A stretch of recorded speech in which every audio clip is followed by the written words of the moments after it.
처음에는 음악이 좋아서 취미로 시작을 했어요. 그리고 중학교 때부터 원래는 클라를 하고 싶었어요. 전공을.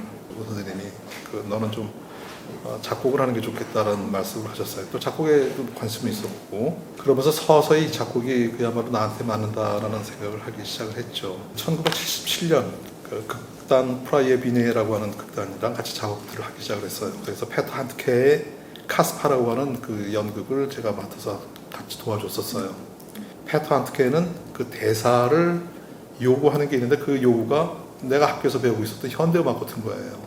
대사를 어떤 식으로 처리해라, 뭐 마이크를 갖다 줄로 가르라라든가 뭐 모든 소리들을 동원해가지고 자기의 표현들을 나가고 있어요. 그러니까 연극하는 분들은 아마 그걸 효과라고 생각하겠지만 내가 볼 때는 그건 음악들이었었어요. 공연 언어라고 하는 것이 악음만이 아니라 굉장히 많은 것들이 가능성이 있겠다는 생각을 해서 그때 페터 한트케의 작업이 저한테는 굉장히 큰 영향을 줬고 그걸 통해서 많은 상상을 더 할 수 있었어요.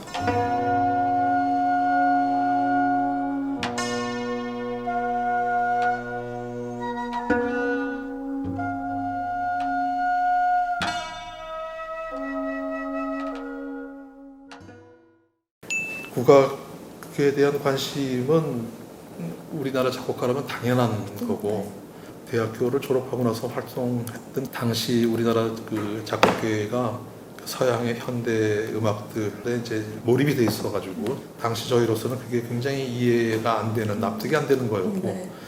70년대 말에 어떻게 보면 그 분위기가 우리 문화에 대한 정체성에 대한 그런 고민이 있을 때고 우리의 한국의 지금의 음악은 도대체 뭐냐라고 하는 문제 그런 것 때문에 이제 자연스럽게 국악에 대한 관심, 전통에 대한 관심이 나타났죠.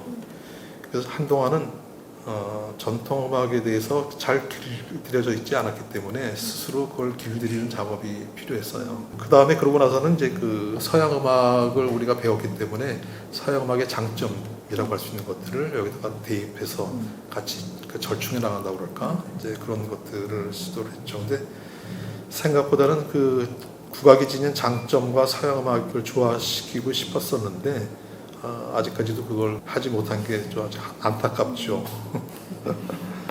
2000년에 그 쿠바의 아바나에 컴퓨터 음악 페스티벌을 열었어요.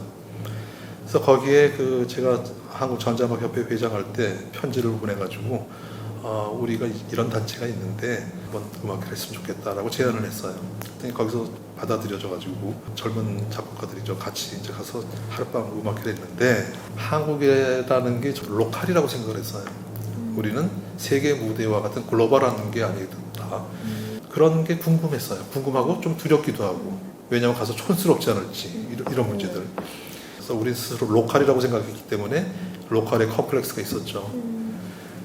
근데 그날 음악회가 끝나고 나서 짐들을 싸들고 나오는 때까지도 참석됐던 작곡가는 물론이고 청중들이 다 가지 않고 양쪽을 서가지고 우리를 기다리고 있었어요.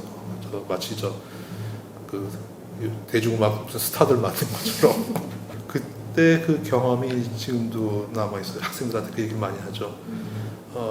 세계화되려고 너무 노력하지 마라. 차라리 로컬의 그 장점들을 찾고 그네들이 못하고 있는 로컬에서 그 가능성을 찾는 게 어떻게 보면 차별화시킬 수 있는 길이 될 수 있다.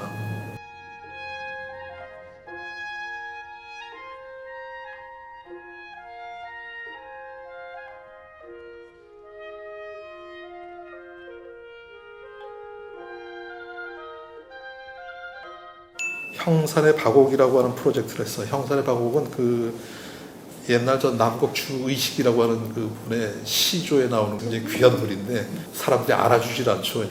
그래서 형산의 바곡이라고 하는 프로젝트가 뭐냐면은 저는 그 우리 선배님들의 작품에도 좋은 작품들이 있었다고 생각이 돼요. 근데 단지 그분들의 환경이 안 좋았죠. 오케스트라도 당시 좋지 않았고 사람들이 관심도 별로 없었고 이런 환경에서 그분들의 작품들이 초연되고 그랬기 때문에 사람들에게 몰라져가지고 우리는 잊어버린 것들도 많이 있어요. 그래서 그러한 작품들을 우리가 다시 발굴해서 좋은 환경에서 다시 한번 연주해서 형산의 바곡을 우리가 세상에 돌려주자라는 프로젝트예요.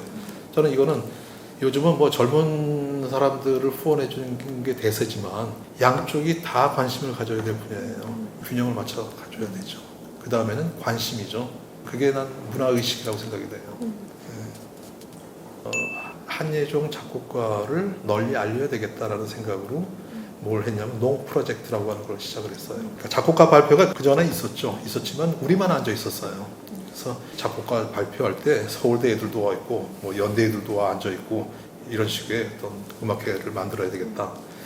첫 해는 이제 소프트하게 서울대와 연대 그러니까 세 학교만 모여서 우리끼리 우리가 연주해 줄 테니까 우리 예산으로 그 학교에서는 그 해의 베스트라고 생각하는 작품을 2작품만 보내달라. 그다음에 이제 선생님도 또 오시게 되면 또 선생님 작품도 하나씩 해가지고 음악회를 갖췄죠. 그 다음에는 북경대학교, 그 다음에 동경예대, 플로리다 대학인데 그 대학은 테크놀로지 때문에 언젠가는 평양도 왔으면 좋겠어요. 왜냐면 평양도 서양음악 같은 그런 창작들이 있으니까 굉장히 좋은 프로그램이었어요. 서로를 알게 됐죠.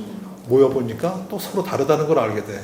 근데 다른 게 차이 나게 다른 게 아니라 뭔가 또 우리가 갖고 있지 않은 걸 저쪽이 하고 있고 이런 게 나와요. 그럼 한국이라고 하는 사회는 창작이라고 하는 거에 대해서 별 관심이 없나? 왜 우리는 창작을 해야 되나? 예술가들은 우리를 대신해서 미래를 상상하는 사람들이에요. 우리가 생각하지 못한 문제점들을 발견하고 그거를 얘기해주는 예언자 같은 사람들이에요. 그 가치를 인정을 하면은 사람들은 거기다 투자를 하죠. 그리고 그 사람들의 생각을 통해서 새로운 자기 구체적인 것들을 만들기 시작해. 예를 들면 지금의 랩이라고 하는 것도 1920년대, 30년대 현대음악가들이 노래도 아니고 낭독도 아닌 것들을 시도를 했어요. 그게 이제 랩이라고 하는 것도 나오기 시작했잖아요. 그러니까 저는 한국 사회가 그런 걸 다 수용해야 된다고 생각이 돼요. 젊은이들의 어떤 실험이라든가 반항이라든가 젊은이들이 뭐에 분노하고 있는지 왜 한국 사회에 대해서 예술가들이 이렇게 불만이 많지? 관심 가질 수 있잖아요. 근데 우리는 거기까지는 아닌 것 같아요. 불행하게도. 그래서 언젠간 그렇게 되겠죠. 우리 젊은 친구들이 그런 환경에서 작품 활동을 했으면 좋겠어요. 현실 타협하면서 그냥 상업주의로 나가지 않게끔 산업 전선으로 나가지 않게끔 그랬으면 좋겠어요. 일단은 저 학생들의 입장에서 좋은 작가라고 하는 거는 저는 뭐라고 얘기하냐면은 생각을 많이 하고 관심을 많이 갖고 그 다음에 이해를 하려고 노력해라. 그러니까 젊은 친구들이 빠지기 쉬운 게 뭐냐면 독선이에요. 나는 거의 완성된 사람처럼 타협적이지 않고 자기가 모자란다는 걸 알 때 우린 받아들이려고 해요. 궁금해하고 그게 나는 이해심이고 결국 우리도 감동을 시켜야 될 사람들이거든요. 사람들을 그러려면 자기의 약점도 드러낼 수 있어야 돼요. 그런 생각을 합니다. 그래서